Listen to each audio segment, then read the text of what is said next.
네, 전문 기자와 함께하는 시간, 오늘은 데이터 저널리즘 팀의 김태형 기자와 함께하겠습니다. 네, 요즘 등산하기 좋은 계절이라서 이 산악사고에 대해서 오늘 데이터로 알아본다고 들었습니다. 맞죠? 예. 네, 전해주시죠. 예, 먼저 숫자를 잠깐 볼까요? 산에서 사고를 당해서 구조된 인원인데요. 2012년에 7,600명 정도 됐습니다. 네. 2013년에는 9,399명, 한 10,000명 정도 됐으니까 거의 쉼없이 산악사고가 일어나고 있다고 봐도 될 것 같습니다. 예. 이 수치는 그 산에서 공식으로 구조된 사람들이기 때문에 산에서 부상을 입었지만 스스로 걸어 내려온 사람들까지 포함한다면 산악사고의 실제 데이터는 이 숫자보다 훨씬 더 높다고 봐야 될 겁니다. 그렇겠네요. 예. 산악사고가 보통 이제 가을에 많이 일어나는 것 같은데 또 예. 봄철, 지금 같은 때도 많이 일어나나 봐요?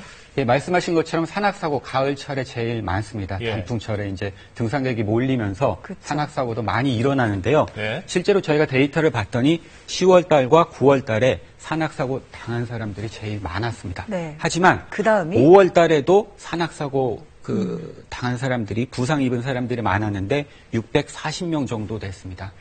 이제 내일이면 5월인데 그 산악사고가 늘어나는 계절이 다시 돌아왔다. 네. 이렇게 이해해도 될 것 같습니다. 사실 처음에 이제 이 얘기를 들었을 때 데이터 저널리즘으로 산악사고를 살펴본다. 굉장히 좀 흥미롭게 느껴졌어요. 예. 그래서 이 산악 지도를 만드셨다고 들었는데 그걸 좀 자세히 설명해 주시죠.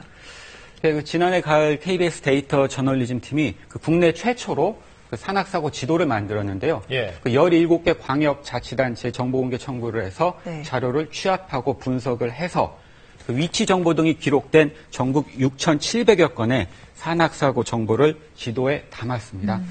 그 북한산이나 관악산 등 산별로도 볼 수 있고요. 계절별로도 확인해 볼 수 있습니다. 네. 지도도 뭐 위성 지도로 볼 수도 있고 지형도로 볼 수도 있고요. 그 KBS 뉴스 홈페이지에 들어와서 검색하면 누구나 쉽게 찾아볼 수 있기 때문에 그 등산 가시는 분들 자기가 즐겨 찾는 산에 산악사고가 어디서 많이 일어나는지 그렇죠. 한 번쯤 먼저 보시고 가는 것도 좋을 것 같습니다. 유익한 정보가 참고하면 또 있네요. 좋은 자료가 될 수 있을 것 같고요. 근데 산악사고에서 가장 많이 발생하는 사고는 어떤 사고들이에요? 예, 산에서 사고가 나면 위험한 게 넘어졌다가 크게 다칠 수 있기 때문인데요.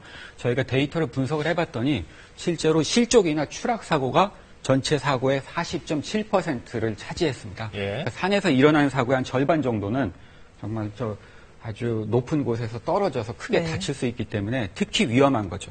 산에서 개인 질환이 발병한 경우도 한 12% 정도 됐으니까 자기가 좀 고질병이나 개인 질환이 있는 분들은 등산할 때 또 특히 주의를 해야 될 것 같습니다. 그리고 이 산악사고를 당한 경우들을 이제 보면은요. 예. 여러 가지 경우들이 있는데 뭐 발목, 다리 이런 경우도 있고 근데 지금 우선 그 나물 채취 중에 난 산악사고가 어떤 건지부터 좀 알아보죠. 저희가 데이터 분석을 해보니까 화면이 잠깐 바뀌었네요. 네, 요걸 그럼 먼저 발목을 먼저 설명드리겠습니다. 알아볼까요? 네, 등산 중 많이 다치는 부위인데요. 역시 다쳤다 하면 발목이다 이런 얘기가 나올 만큼 그 발목 부위를 다치는 경우가 43.2%였습니다. 예. 이어서 다리와 무릎이 역시 많았고요. 산에서 부상을 입게 되면 역시 다리 부분, 하반신 부분이 많았고 좀 특이한 거는 20건 가운데 1건 정도는 머리를 다치는 경우도 있었습니다. 예. 그래서 산에서 중요한 게 다치게 이제 되면 산에 가면 예. 되게 술을 드시는 분들이 좀 많더라고요. 예, 그래서 예. 술 드시고 사고 나는 경우도 좀 있는 것 같던데요.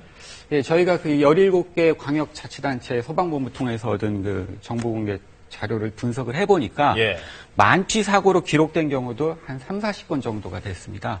그래서 그 기록을 면밀히 살펴보니까 만취로 쓰러지거나 만취로 거동이 불가했거나 만취로 실족, 심지어 조난당한 사람을 찾아봤는데 만취 상태였던 경우도 있었습니다. 예. 그러니까 음주 산행은 음주 운전만큼 위험하기 때문에 네. 산에서 술 드시는 거는 특히 사실 금하셔야 되겠습니다. 건강을 위해서 산에 가시는 경우들이 많은데 술 드시고 이렇게 하다가 다치거나 또 잘못된 결과 얻으면 안 되잖아요. 조심을 하셔야 될 것 그렇죠. 같습니다. 예.